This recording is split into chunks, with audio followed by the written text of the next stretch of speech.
how would I explain what triggered monitoring is to somebody who is not familiar with triggered monitoring?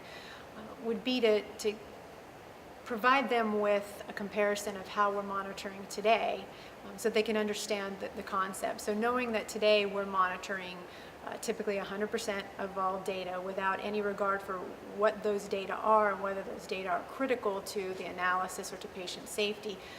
Helping people who don't understand what triggering means is to give them an idea of examples of triggers. So whether it's key risk indicators that we've defined around something as straightforward as, say, volume of adverse events, and determining where we have a threshold that we don't want to go above or below.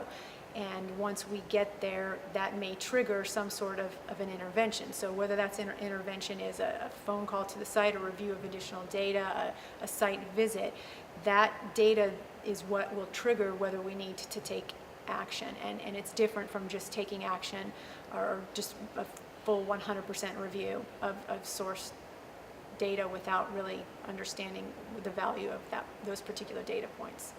Yeah, it's about centrally identifying the errors that matter, I think, and you need to build sophisticated algorithms and analytics to centrally identify what are the errors that matter. And sometimes that's looking at clinical data, sometimes it's looking at operational data.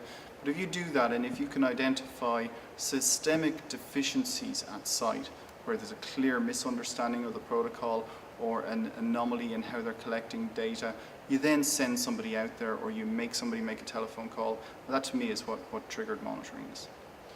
It's very interesting. I mean, thinking about how I'd explain triggered monitoring to a CRA might be quite different to how I'd explain it to someone in a sponsor organisation, maybe who is managing a study. And actually, the way I'd position it would be for a CRA, what we're doing is finding a way in which we can give you a more consistent way in which you can evaluate when you should be going to site.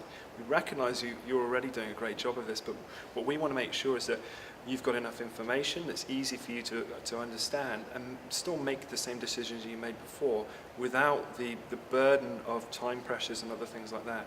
And then we'll get consistency from study to study, site to site, and team to team. I think that's going to be a really important thing. So what we're not trying to do is take away any decision-making power from a CRA. It's really about how can we help them make a consistent, rational decision. Yeah, and from that CRA perspective, it helps them understand that we're no longer allowing what they do to be diluted, so that they've got so much to do that they're not able to focus on those variables that are important and take the actions that are the right actions to take. And so it's a benefit to them.